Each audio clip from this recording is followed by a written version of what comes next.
Hello and welcome.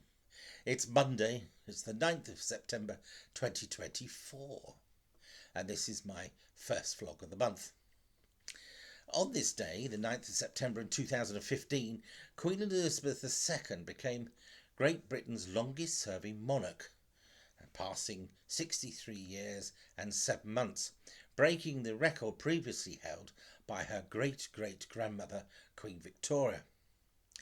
When she died on the 8th of September 2022, her reign had lasted 70 years and 214 days, an extraordinary term of service to the country. And far from ruling over us, Queen Elizabeth always thought of herself as a servant to the people. And what a servant she was. This fact made even more remarkable when you take into account that when she was born in 1926, she didn't expect to become queen. Whatever you think of the monarchy, you have to understand their lives are controlled by others, encouraging them to follow a certain convention. In 1936, her uncle, Edward VIII, did not follow convention and abdicated. And in doing so, his younger brother, Elizabeth's father, became King George VI.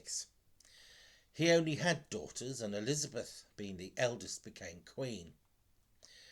Many say, had Elizabeth not been queen, she would probably have had a life of breeding horses. But she felt being the head of the royal family and head of state was a duty.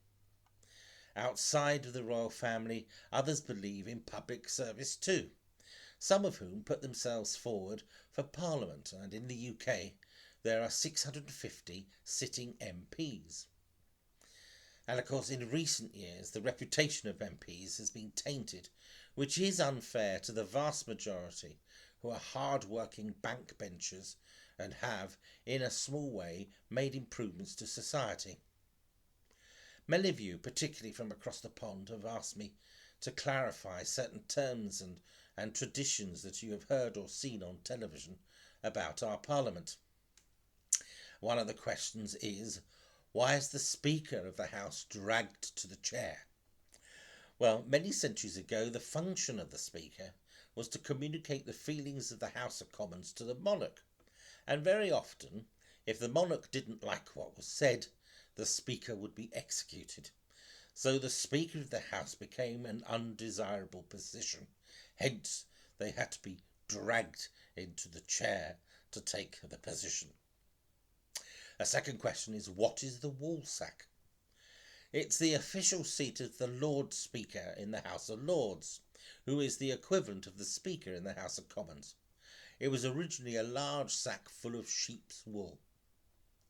And finally, what is a crossbencher? In addition to peers sitting in the House of Lords according to their party affiliation, there are the crossbenchers, who are independent peers, free to think and vote according to their knowledge and conscience, without bullying tactics of the whips. Thank you for listening. Until the next time, toodle pip.